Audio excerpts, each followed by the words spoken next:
This is the Palin Update on Mama Grizzly Radio. I'm Kevin Scholla in the 3D Security and Training Academy studios. Find candidates and elect them who would be willing to call for a convention of states if need be, because that is the tool that the people have to rein in government, is a convention of states.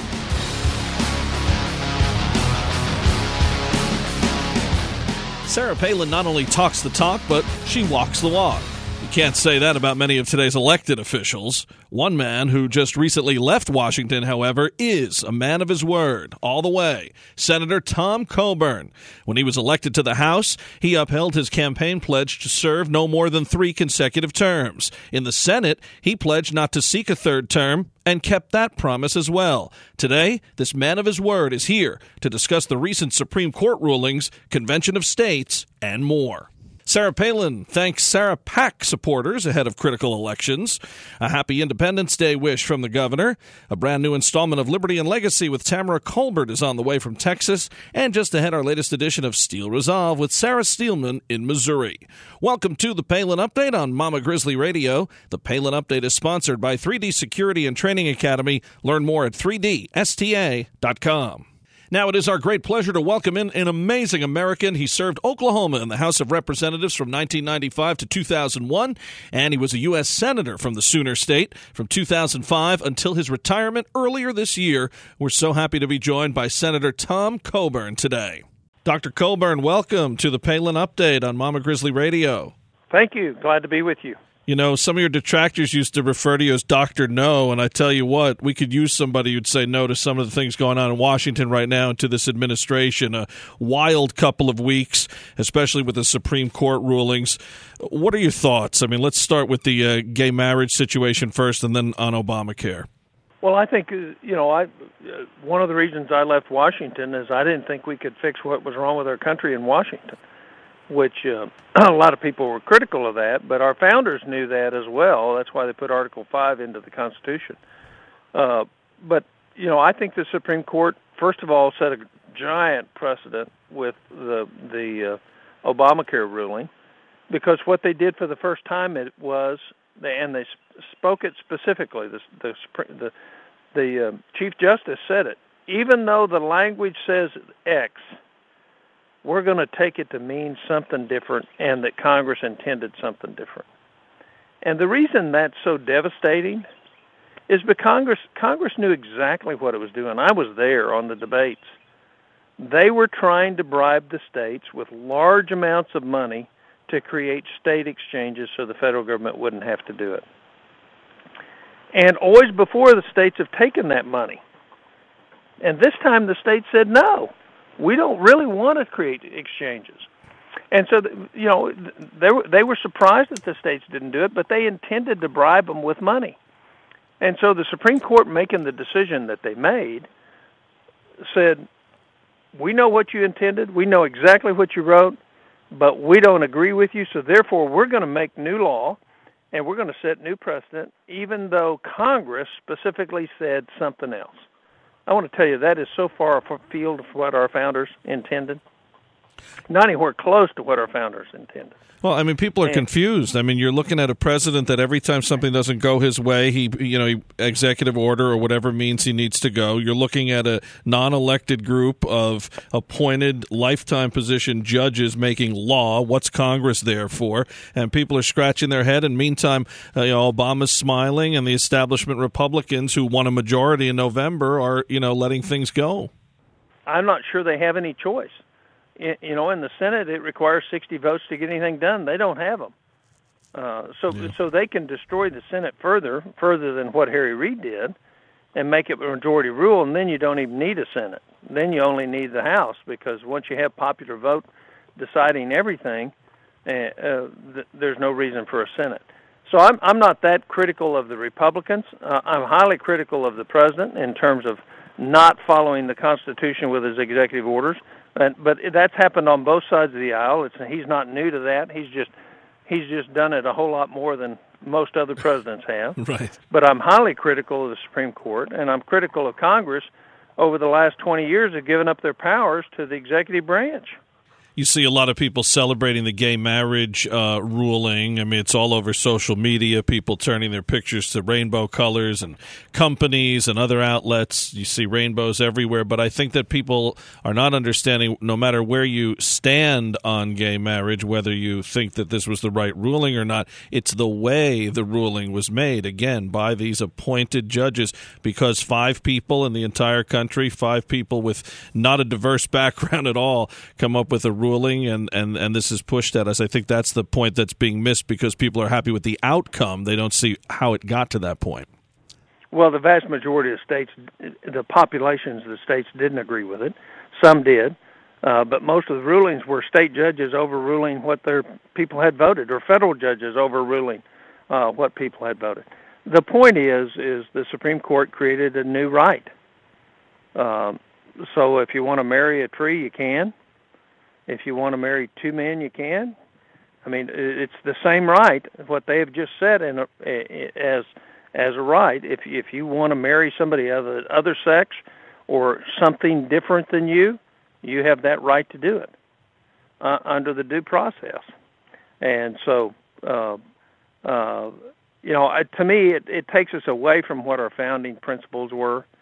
And I know that's disputed and that's seen as corny, but the thing that made us great, the thing that made us successful, the thing that made us respected throughout the world was the fact that our Constitution, even though had errors in it, big errors in it, the intent directed it towards a better and a more complete Constitution. And it was all founded based on faith.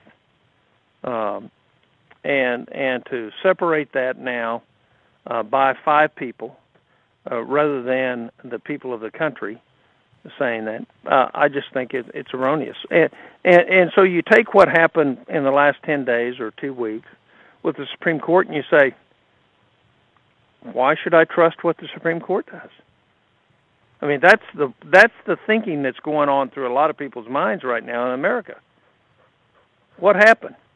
How is it that the Supreme Court's so different than the vast majority of Americans? And there's not a good answer for that, other than that we've abandoned the very principles that our country was founded on. You've been a huge supporter of Convention of States. Tell our listeners why, and Article 5 here, could that help us in this situation? What can be done about these rulings? Anything? Absolutely. I'm a big supporter of Article 5. Matter of fact, that's what I'm going to work on the rest of my life. What our founders knew was that all republics die, and they usually die because power is concentrated in the central federal government, and then what they do is bankrupt the nation. And what we're seeing, we are already bankrupt. We owe, counting our debt and unfunded liabilities, $160 trillion. That's about $55 trillion more than all the assets of the country combined. So we're already have a very red balance sheet. And now we have this concentrated power where the federal government is involved in every aspect of your life, almost daily. There's no longer any deference to states and what they think, just like on the gay marriage. 5 judges decided what Oklahoma would decide, even though Oklahoma's had a referendum and has not agreed with it. But the 5 judges decided that. So what they put into the Constitution was they knew that a power that gets concentrated in Washington would never rein in its own power. So they gave the people in the states a way to limit that power, and it was Article 5 of the Constitution. And George Mason put it in. It was voted on unanimously. It was agreed to. Everybody said, you're right, we have to have this here to protect the liberty of the individuals and the states. So what is required under an Article 5 Convention of the States is for 34 states to call for a convention of the states where we amend certain aspects of the Constitution, and we have 34 states now that have made application under the exact same standard, one, to limit the scope, power, and financial capability of the federal government. In other words, they can't bankrupt us anymore. That would include a balanced budget amendment. Number 2, to limit their sovereignty to what was intended when we reformed, instead of them taking all the sovereignty away from the states and the states having minimal rights, and then to apply term limits, not just to members of Congress, but maybe to federal judges even. Also to limit the bureaucracy so that the bureaucracy can't write law without the Congress approving it, the very people we elect. Because most of the law today isn't written by Congress. It's written by bureaucrats in Washington who were never elected to anything. So the whole idea is let's take advantage of what our founders gave us, and let's call for a convention of the states, and let's have a discussion. It requires 38 states to agree to any constitutional amendment, whether the Congress passes it or whether you do it through a convention of the states. So there's no risk to it other than you won't accomplish things that would safeguard our freedom. The only risk is a downside that we won't get what we need to get to restore the freedom that this country was founded upon. So my hope is that we'll get that done in the next 2 to 3 years, and I'm working hard to see that happen. We had 4 states that have it done so far, and we'll get 12 or 15 next year and probably 12 or 15 the next year. When Governor Palin endorsed T.W. Shannon in the race for Senate in Oklahoma, and she talked about you leaving, and, you know, Shannon's a big guy, and she mentioned, you know, a play on words saying, well, he has big shoes to fill because of you and your great career and the way that you've always, you know, lived up to your word, something that people aren't used to in Washington or in our state capitals, that's for sure. You know, you said when you would serve a certain amount of terms, you left when you said you would, as the founders intended it to be, without even term limits being in there in certain situations, and in yours, you were able to, you know, do that, and I think people appreciate that. What are you seeing right now from the current Washington, and what do you suggest, you know, as far as the senators that are there now and the House members as we head toward 2016? What do they need to do to keep things at least at bay from President Obama this last couple of years? Well, there's limited what they can do. You know, they do have the power of the purse. They can, in fact, not expand federal government any more than what it is. They can do what they can do up to a point. But he has the bully pulpit, and you need the 60 votes in the Senate. So it'd be a different story if you had 60 votes in the Senate. You could do a whole lot more. I think the most important thing for your listeners, though, is quit sending people who are politicians to Washington. Quit sending people whose whole life has been in political arena.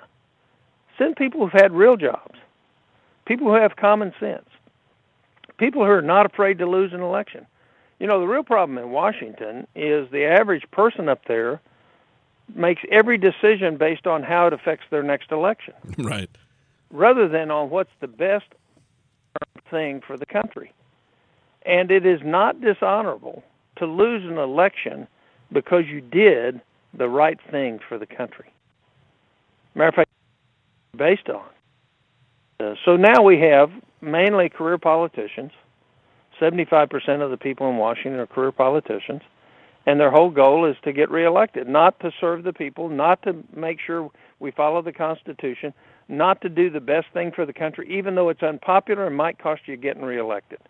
Fix the country.